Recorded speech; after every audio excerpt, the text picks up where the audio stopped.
सबको राम राम। जो यहाँ साधु संत हाजिर है उनको मैं प्रणाम करती हूँ।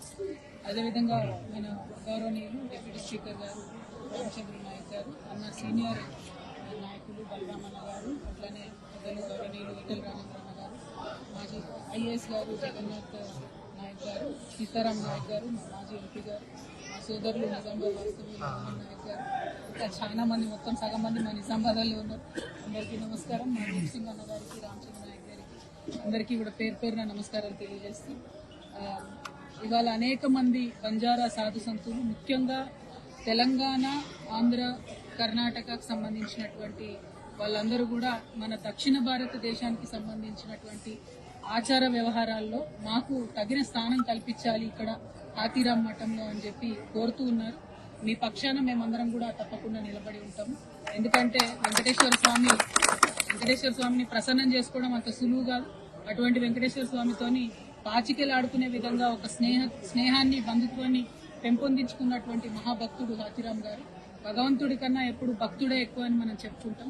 మరి ఆ భక్తుడి యొక్క కోరిక ప్రకారం ఇక్కడ వెలిసినటువంటి ఈ మఠంలో మన దక్షిణ భారతదేశానికి సంబంధించినటువంటి ప్రతి ఒక్క సాధు సంతు కూడా ఇక్కడ ఉండే అవకాశం, అట్లానే తిరుపతి, తిరుమలలో దర్శనానికి వచ్చేటటువంటి మన బంజారా బిడ్డలందరికీ కూడా మంచి వసతి సౌకర్యం కలిగేలా చూడాలని చెప్పి మనం ఇక్కడ ఉండేటటువంటి ప్రభుత్వాన్ని, గౌరవనీయులు చంద్రబాబు నాయుడు గారిని కోరుతా ఉన్నాము. అట్లానే కింద తిరుపతిలో ఉన్నటువంటి హాతీరాం మఠంని డిస్మాంటిల్ చేసేటటువంటి ప్రయత్నం చేస్తున్నారని పోయినసారి తెలిస్తే అందరం కూడా కలిసి రిక్వెస్ట్ చేసినాము. అది అట్లానే ఆగింది.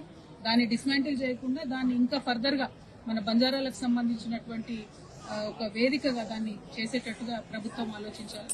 మనందరికీ తెలిసిన విషయమే, టీటీడీ అంటే చాలా ధనికమైనటువంటి, డబ్బు ఉండేటటువంటి ఒక మంచి ట్రస్ట్, చాలా అద్భుతంగా మేనేజ్ చేసేటటువంటి ట్రస్ట్.